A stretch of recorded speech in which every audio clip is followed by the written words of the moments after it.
ശ്രീ ജ്യോതികുമാർ ചമക്കാല, ഇപ്പോൾ മാലിന്യ സംസ്കരണം എന്ന് പറയുന്നതിന് ഒരു കുറ്റമറ്റ സംവിധാനം ഉണ്ടാക്കിയെടുത്തിട്ടുണ്ട് എന്നുള്ളതാണ് നമ്മുടെ അവകാശവാദം. അതിനിടയിലാണ് നമ്മൾ ഈ പറയുന്ന ജനപ്രതിനിധികളുടെ അടക്കം മാരിവില്ലഴകുള്ള കിക്കുകളൊക്കെ കാണുന്നത്. ഇങ്ങനെ ബൈക്കിൽ പോയിട്ട് തൊഴിച്ചറിയുന്നതൊക്കെ നമ്മൾ കണ്ടു കഴിഞ്ഞ ദിവസം. അപ്പോൾ ഉത്തരവാദിത്തം എന്ന് പറയുന്നത് മനുഷ്യന് ഒരാൾ വ്യക്തിപരമായി എടുക്കുന്നില്ല, ഒരു സംവിധാനം മൊത്തത്തിൽ എടുക്കുന്നില്ല. അതായത് റെയിൽവേ ഇപ്പോൾ പറയുന്നത് എന്താണ്?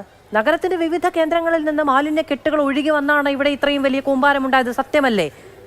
അതിൽ റെയിൽവേയുടെ മാലിന്യം അവിടെ ഉണ്ട് എന്നത് സംബന്ധിച്ച് നമുക്ക് ആർക്കും തർക്കമില്ല എന്നുള്ളത്. അവരവിടെ മാൻഹോൾ തുറന്ന് ഈ മാലിന്യം അതിനുള്ളിലേക്ക് കുത്തി നിറച്ചിടുന്നു എന്നുള്ളതും ഒരു പരാതിയാണ്. അപ്പോൾ ഇങ്ങനെ പലയിടങ്ങളിൽ നിന്ന് ഒഴുകി വന്ന് കേന്ദ്രീകരിച്ച് നിൽക്കുന്ന ഒരു വലിയ മാലിന്യ കൂമ്പാരം അവിടെ രൂപീകൃതമാകുന്നത് വർഷങ്ങൾ കൊണ്ടാണ്. ഇതിനാര് ഉത്തരവാദിത്തം പറയും? അവിടെയാണ് മധു പ്രശ്നം. ഓരോരുത്തരും അവരവരെ സംബന്ധിച്ച് ഇതൊരു വിഷയമല്ല, പക്ഷേ പൊതുസമൂഹത്തെ സംബന്ധിച്ചൊരു വലിയ വിഷയമായി മാറുന്നത് ഇത്തരം സന്ദർഭങ്ങളിലാണ്. ഇവിടെ ഇപ്പോൾ ഒരു വിഷയമുണ്ടായിരിക്കുന്നു, അതുമായി ബന്ധപ്പെട്ട് ജോയി എന്ന് പറയുന്ന ഒരാളെ കാണാതായിരിക്കുന്നു. 33 മണിക്കൂർ കഴിഞ്ഞിരിക്കുന്നു. അദ്ദേഹം ജീവനോടെ ഉണ്ടോ, അദ്ദേഹം എവിടെയാണുള്ളതെന്നതിനെ സംബന്ധിച്ച് നമുക്ക് ആർക്കും ഇപ്പോഴും അറിയാത്തൊരു സാഹചര്യം. ഈ സാഹചര്യത്തിലാണ് ഇപ്പോൾ നമ്മൾ ഈ മാലിന്യത്തെക്കുറിച്ച് ചർച്ച ചെയ്യപ്പെടുന്നത്. ഇപ്പോൾ ഇവിടെ മറ്റൊരാൾ സൂചിപ്പിച്ചതുപോലെ 2-3 ദിവസത്തേക്ക് നമ്മൾ ചർച്ച ചെയ്യും ഈ മാലിന്യം. ഇപ്പോൾ നമുക്കറിയാം, തിരുവനന്തപുരം നഗരം അറിയാവുന്നവർക്കറിയാം, തീർച്ചയായിട്ടും ഈ KSRTCക്ക് തൊട്ടടുത്തുള്ള കോഫി ഹൗസിന് ചേർന്നുള്ള ആ ഓട അല്ലെങ്കിൽ ആ കനാൽ അത് പതിയെ റെയിൽവേയിലേക്ക് കടക്കുന്നതും റെയിൽവേയിൽ നിന്ന് അപ്പുറത്തിറങ്ങി പാർവതി പുത്തനാർ വഴി പിന്നെ മുന്നോട്ട് പോകുന്നതൊക്കെ നമുക്കറിയാം. അപ്പോൾ അവിടെ നിന്ന് ഇങ്ങനെ പോകുമ്പോൾ ഈ ആമയിഴഞ്ചൻ തോട് വഴി പോകുമ്പോൾ ആ ആമയിഴഞ്ചൻ തോടിൻ്റെ, ഞാൻ വീണ്ടും ആവർത്തിക്കുന്നു, ആ ഒരു പിന്നെ എന്താ പറയുന്നത്, നമുക്ക് വെള്ളം അല്ലെങ്കിൽ വെള്ളത്തെ എത്രത്തോളം മലിനമാക്കാം എന്നതിൻ്റെ ഏറ്റവും വലിയ ഉദാഹരണം. ഇതിനപ്പുറത്തേക്ക് ഇനി ഒരു കാരണവശാലും മലിനമാക്കാൻ കഴിയാത്ത രീതിയിലുള്ള മലിനം, അത്രത്തോളം മലിനമാക്കിയിട്ടുള്ള പിന്നെ ആമയിഴഞ്ചൻ തോട്, അതിൻ്റെ അടുത്തുകൂടി പോകുന്നവർ, ഞാൻ തുടക്കത്തിൽ സൂചിപ്പിച്ചു, അതിൻ്റെ അടുത്തുകൂടി പോകുന്നവരെ സംബന്ധിച്ച് ഇപ്പോൾ വഞ്ചൂരൊക്കെ ആണെങ്കിൽ അതിപ്പോൾ പിന്നെ റോഡാക്കി മാറ്റിയിരിക്കുകയാണ്. ആമയിഴഞ്ചൻ തോടിൻ്റെ മുകൾവശം സ്ലാബ് ഇട്ട് റോഡിന് വീതി കൂട്ടി പിന്നെ അതിന് അടിവശത്തു കൂടിയാണ് പോകുന്നത്. അതിൻ്റെ അടിയിൽ എന്താണ് സംഭവിച്ചുകൊണ്ടിരിക്കുന്നത് നമുക്കിപ്പോൾ അറിയില്ല. ഇനി അതറിയണമെങ്കിൽ ചിലപ്പോൾ ഒരുപക്ഷെ നാളെ ഇത്തരത്തിലൊരു എന്തെങ്കിലും ഒരു അത്യാഹിതം ഉണ്ടാകേണ്ടി വരാം.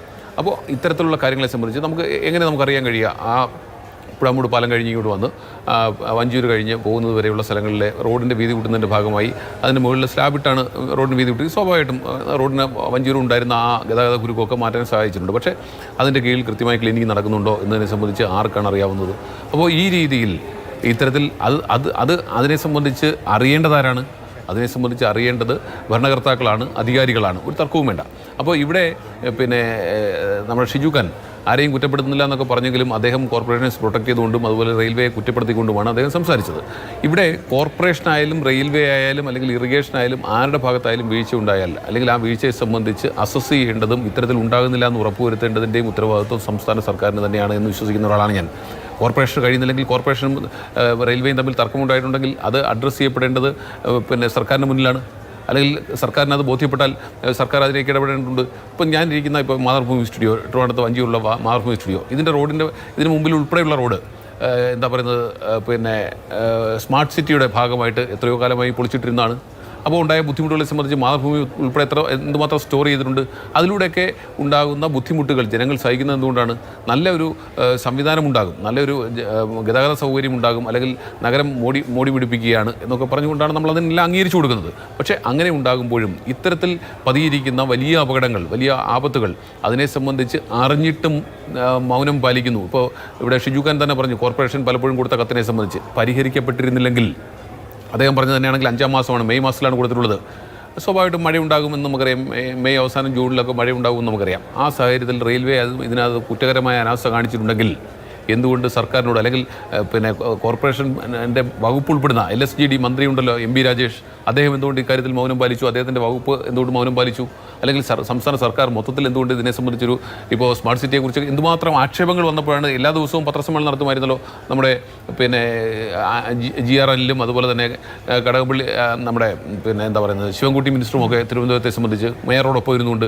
അപ്പോൾ അവരൊക്കെ ഇത് മനഃപൂർവ്വം ഉണ്ടായ വീഴ്ചയുടെ ഭാഗമായിട്ടുണ്ടായിട്ടുള്ള ഒരു ഡിസാസ്റ്ററാണ് എന്ന കാര്യത്തിൽ ഒരു തർക്കവും വേണ്ട.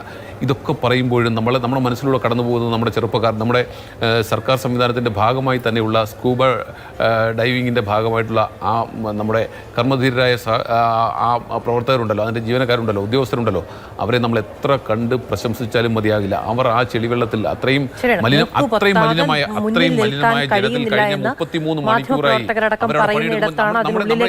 പരസ്പരമുള്ള കുറ്റപ്പെടുത്തലുകളൊക്കെ അവർ ചെയ്ത പ്രവൃത്തിയുടെ മുന്നിൽ നമ്മൾ അവരെ എത്രമാത്രം അഭിനന്ദിച്ചാലും, ഒരുപക്ഷെ നോക്കൂ, നമുക്ക് പ്രളയമുണ്ടായപ്പോൾ നമ്മുടെ മേഖലയിലുള്ള സഹോദരങ്ങൾ ചെങ്ങന്നൂരും അതുപോലുള്ള പ്രദേശത്ത് നടത്തിയിട്ടുള്ള റെസ്ക്യൂ ഓപ്പറേഷൻസ്, അതിനേക്കാൾ ഗൗരവമുള്ള റെസ്ക്യൂ ഓപ്പറേഷനാണ്. അവരുടെ ജീവൻ പോലും പണയപ്പെടുത്തിക്കൊണ്ട് എന്തുമാത്രം മാരകമായ രോഗങ്ങൾ ഉൾപ്പെടെ വരാവുന്ന ആ മലിനമായ സാഹചര്യത്തിൽ നിന്നുകൊണ്ടാണ് ഈ നമ്മുടെ സഹോദരങ്ങൾ കഴിഞ്ഞ 33 മണിക്കൂറായി ഈ ജോസിനെ കണ്ടെത്താൻ വേണ്ടിയുള്ള തീവ്ര പരിശ്രമത്തിൻ്റെ ഭാഗമായി നിൽക്കുന്നത്. നമുക്ക് അവരെയൊക്കെ കാണുമ്പോൾ നമുക്ക് നല്ല സല്യൂട്ട് കൊടുക്കുക മാത്രമേ നിർവാഹമുള്ളൂ.